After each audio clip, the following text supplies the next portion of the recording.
जो बात को कह के मंत्री जी विवादों में घिर गए हैं, इतनी किरकिरी हो रही है, उन्हें माफ़ी भी मांगनी पड़ी। लोग उन्हें कितने ताने मार रहे हैं, न जाने क्या क्या कह रहे हैं। आखिर मंत्री जी ने कहा क्या? भाई ऐसा क्या कह दिया कि इतना बड़ा बवाल मच गया है, चारों तरफ थू थू हो रहा है। आखिर मंत्री जी ने क्या कहा, इस बात को बताने के वास्ते हूबहू उनके बात को लोग न जाने कितनी बार दिन रात जगह जगह एक दूसरे से दोहरा रहे हैं और स्त्री का अपमान कर रहे हैं। और तब तो लोग का मुंह गंदा नहीं हो रहा है क्या? तब स्त्री जाति का अपमान नहीं हो रहा है? हो तो रहा है, परंतु अपनी गलती किसको दिखता है साहब? मंत्री जी ने तो एक बार कहा, वो भी कुछ बताने कुछ समझाने के क्रम में, परंतु लोग उसी बात को हूबहू बार बार दोहरा रहे हैं, कह रहे हैं। तो क्या बार बार स्त्री जाति का अपमान नहीं हो रहा है?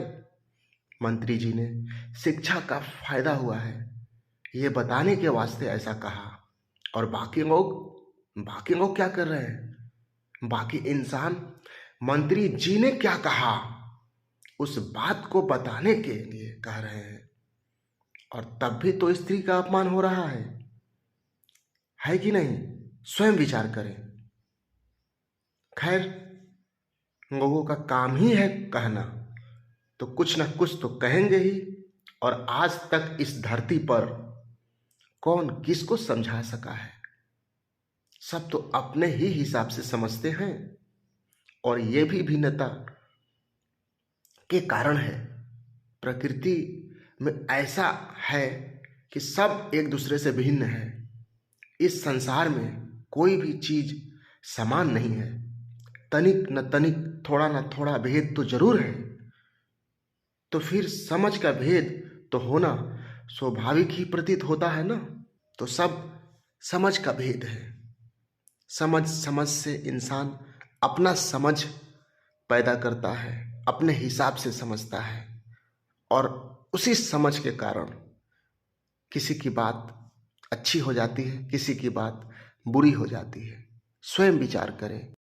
अगर मंत्री जी को उस बात का उस तरह कहना अपराध था, तो ये अपराध तो आम जन रोज कर रहे हैं। सेम बात को कई बार दोहरा रहे हैं, रोज ही बार बार ये अपराध कर रहे हैं और माफी भी नहीं मांग रहे हैं।